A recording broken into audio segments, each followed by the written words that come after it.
guys? Back yet again to do another DVD update. And I want to start out by talking shortly about a movie. You can see it in the background. Friday 5. Well, I just bought the deluxe edition. Never seen it before. So, when I started watching horror a few years ago, Boswell and I went through, of course, the classics first, right? So, we never watched part 5, and he told me, "Oh, it's not Jason, so that movie sucks." Blah blah blah. Well, I can't have complete collection without part 5, so I figured, you know what? I found it on Amazon for pretty cheap. It's the deluxe edition, so it's got some special features and stuff, which is nice because I want to kind of know a little more about the movie, behind the scenes shit and stuff.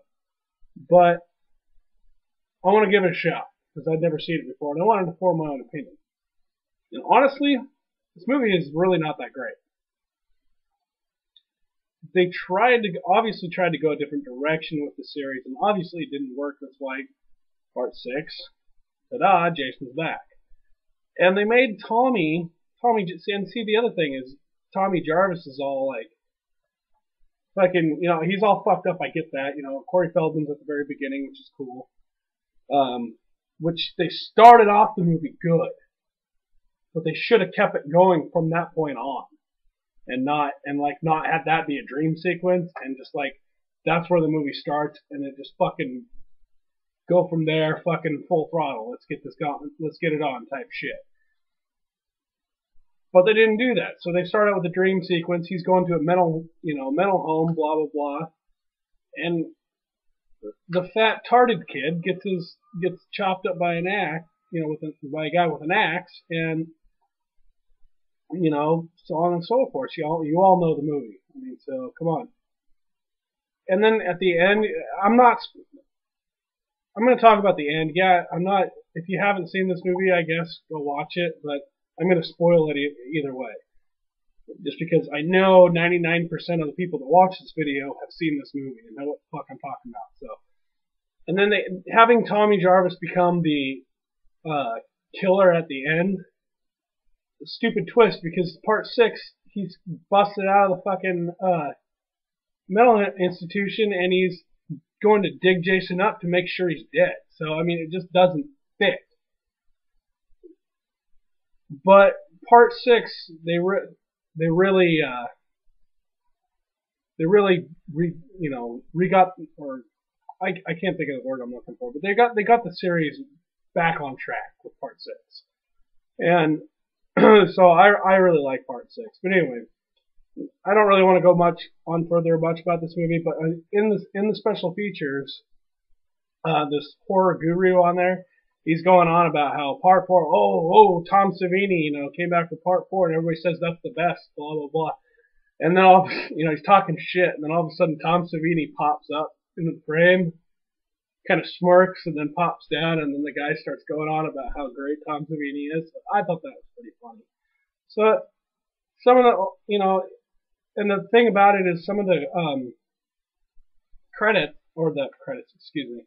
some of the extra, the special features, they're not even like finding good reasons to say the movie's good. I mean, they don't have much of an argument. They talk about how people say this movie is the crap one of the series, but they don't really have an argument saying that it's not. And they say people shit on it without good enough reason, but at the same time they don't have a good enough argument to say that it's not a piece of shit. So anyway, if you don't have this edition, I recommend getting it because it's good. And it's got some good features on it, and it's got some good commentary on it, so I would check it out and get the deluxe edition if you don't have it. So, moving along. So, you're probably sitting there going, oh, so you probably just didn't have part 5. No, I didn't have part 6 either, so I got the deluxe edition of that, which I was really excited about. And I got the deluxe edition of part 7. Part 8 I already had, but it's the cheap Walmart version, so I may rebuy it, I may not, I don't know. Part 8's kind of cheesy, but whatever. Anyway, so I got, like I said, I got these two deluxe editions of the 5, 6, and 7, and then I got one of this movie is awesome. I love this movie. There's a lot of people. It's kind of half and half actually on here. That I kind of think people that either people really like it or they hate it. That's Jason Goes to Hell. So I just gotten this in the mail today, so I'm pretty excited. So this was the last one I had ordered out of it. And then these ones I was really kind of surprised. Sort of. I don't know. But Boss Middle texted me the other day, and he's like, "Dude, go down to Walmart. They've got Leprechaun 1, 2, and 3 for $7.50." I was like, "No way!" So I picked it up. Leprechaun 1, 2, and 3 for $7.50, and then the other 3 for also $7.50. So these movies are so like cheesy and bad that they're funny and good. So I really liked. I've only seen part 1, honestly, and so I watched part 2 because it's Boss Middle's favorite. So I popped that one in and checked it out real quick. And I'd have to say I like part 2 also. That one's pretty good. But yeah, I was just excited that. I mean, these are classic horror movies, and they're really great to have in a collection. And to be able to pick up 6 of them for $15. You can't really beat that. I mean, granted, there's not really anything for special features and stuff, but really, with these kind of movies, you really need the deluxe, freaking amazing, blah blah blah. It's like greater than sex type thing. No, you don't. Not with these movies.